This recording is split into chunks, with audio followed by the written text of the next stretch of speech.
మహాభారతంలో పాండవులు ఎప్పుడు కౌరవులను తెలుసుకుంటారు, మేము కూడా ఓవైసీని తెలుసుకుంటాం. ఎంఏ పార్టీని నామరూపాలు లేకుండా ఈ తెలంగాణ రాష్ట్రం నుంచి తరిమి కొట్టడమే భారతీయ జనతా పార్టీ యొక్క లక్ష్యం. కాబట్టి ఎంఏ పార్టీ ప్లాన్ ప్రకారము అన్నను కాంగ్రెస్ పార్టీ సపోర్ట్ చేస్తాడు, తమ్ముడేమో ఇంకో పార్టీ సపోర్ట్ చేస్తారు. వీళ్ళిద్దరూ లోపాయకార ఒప్పందం. అన్ననేమో అధికార పార్టీతో సపోర్ట్ చేసుకొని ఆయన వ్యాపారాలు పైసలు సంపాదించుకుంటాడు, ఈయన ప్రతిపక్షాలకు సపోర్ట్ చేసుకుంటా ఈయన అదో రకంగా బ్లాక్మెయిల్ చేసి పైసలు సంపాదించుకుంటారు. కాబట్టి ఎంఏ పార్టీని ముస్లిం సమాజం పట్టించుకునే పరిస్థితి లేదు. త్రిబుల్ తలాక్ విషయంలో ముస్లిం మహిళలు ఆలోచిస్తున్నారు, దాన్ని ఎంఏ పార్టీ గుర్తుంచుకోవాలి. ఈ ఎలక్షన్ కోడ్ కదా మనం.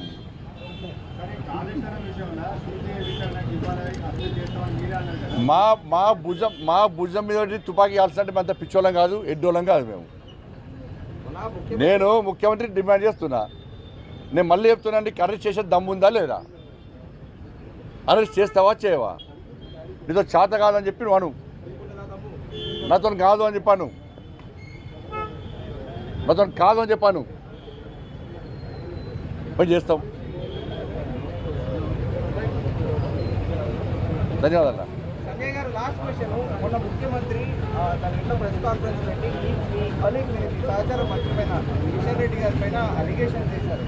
కిషన్ రెడ్డి సిబిఐకి ఇస్తే రేపో ఎల్లుండో నేను ఖచ్చితంగా కాళేశ్వరం విషయంలో యాక్షన్ తీసుకుంటాము అని అన్నారు. ఇప్పటికీ అసలు దాని మీదనే లేవు.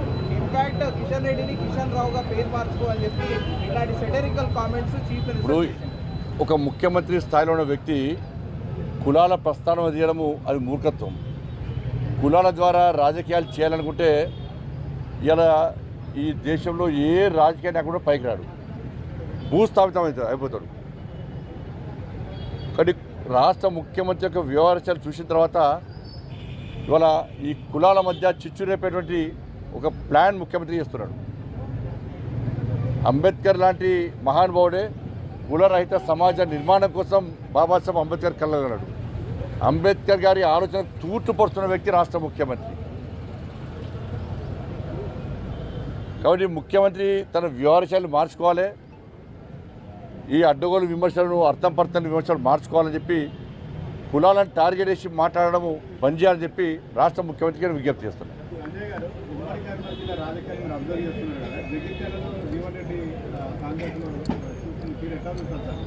ఇప్పుడు నేను ఇంతకుముందు చెప్పినా మళ్ళీ చెప్తున్నా, కాంగ్రెస్ పార్టీని వాళ్ళు నాశనం చేసుకోవడానికి కాంగ్రెస్ పార్టీ నాశనం చేయడానికి ఇతర పార్టీలకు అవకాశం ఇయ్యరు, వాళ్ళే నాశనం చేసుకుంటారు.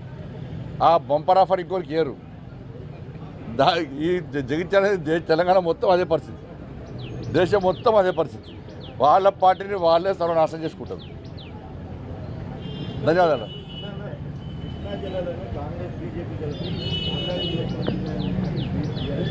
సిగ్గుండాలే,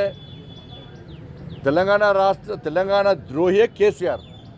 కృష్ణా జలాల విషయంలో తెలంగాణ వాటా 575 టీమ్స్లు తెలంగాణ రాష్ట్రానికి రావాల్సి ఉంటే 299 టీమ్స్లకే సంతకం పెట్టిన మూర్ఖుడు ఎవరు మూర్ఖుడు సంతకం పెట్టేది? పక్క రాష్ట్రంతో అక్రమంగా ఒప్పందాలు కుదుర్చుకుని ఎవరు? బీఆర్ఎస్ పార్టీ కదా. ఒక్కసారి కాదు, ఒక్క సంవత్సరం కాదు, మూడు అపెక్స్ కౌన్సిల్ సమావేశాలు కూడా ఇదే బీఆర్ఎస్ పార్టీ తెలంగాణకు ద్రోహం చేసింది. నేనే లేఖలు రాసిన, అపెక్స్ కౌన్సిల్ మీటింగ్ నేనే పెట్టించిన. ఆ రోజు కేసీఆర్ నిలదీసినాం. జలశక్తి మినిస్టరు గజన్ షెకావత్ గారు కేసీఆర్ను ముక్కుసుడిగా డైరెక్ట్ ప్రశ్నించాడు. నువ్వు తెలంగాణ రాష్ట్రానికి 570 టీమ్స్లు రావాల్సి ఉంటే 299 టీమ్స్లకే ఎందుకు సంతకం పెట్టామని చెప్పి జలశక్తి మంత్రి గారు కేసీఆర్ ప్రశ్నిస్తే నల్లముఖం వేసుకొని బయటికి పోయాడు. ఎవరి కారకులు? మున్సిపల్ కార్పొరేషన్ ఎన్నికల సందర్భంగా ఇప్పుడే మా కుటుంబ సభ్యులతో సహా ఓటు హక్కును వినియోగించుకోవడం జరిగింది. ప్రజల నుంచి మంచి స్పందన ఉన్నది.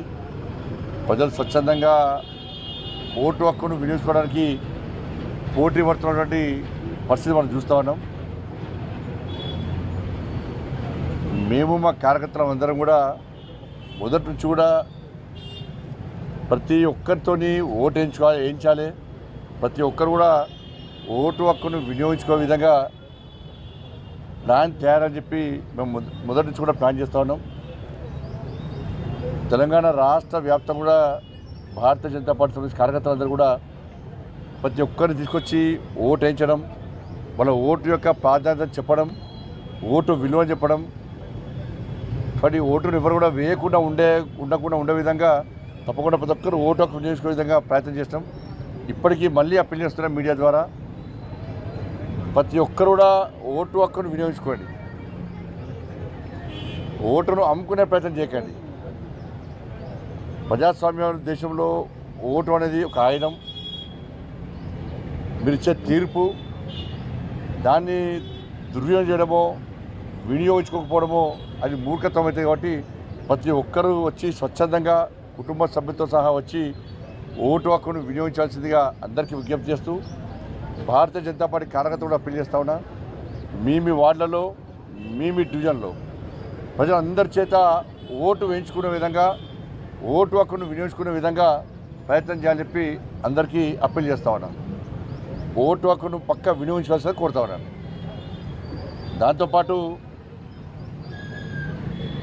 రాష్ట్ర ముఖ్యమంత్రి గారికి ఎన్నికల మీద ఉన్న శ్రద్ధ, రాజకీయాల మీద శ్రద్ధ రైతుల మీద లేదు.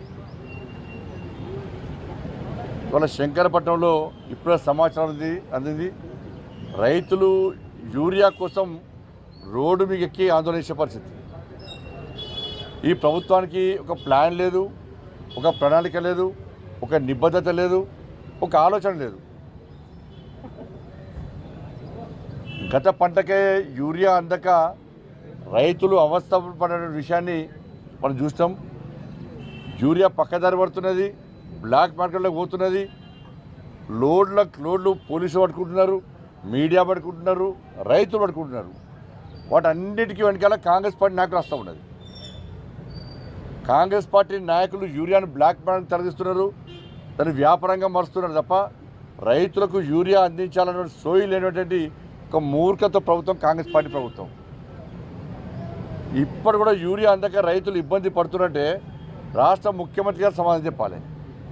వీళ్ళు గత ప్రభుత్వం లెక్కనే ప్రతిసారి కేంద్ర ప్రభుత్వాన్ని ఆడిపోసుకుని తప్ప, కేంద్ర ప్రభుత్వాన్ని విమర్శించడం తప్ప వీళ్ళు ఏం చేస్తున్నారు, ఏం చర్యలు తీసుకున్నారు, వీళ్ళ ప్రణాళిక ఏంది, రైతులను ఆదుకోవడానికి ఏ విధంగా చర్యలు తీసుకున్నారని చెప్పి కనీసం పట్టించుకున్న పాపాన పోని రైతు ద్రోహి ఈ కాంగ్రెస్ పార్టీ ప్రభుత్వం.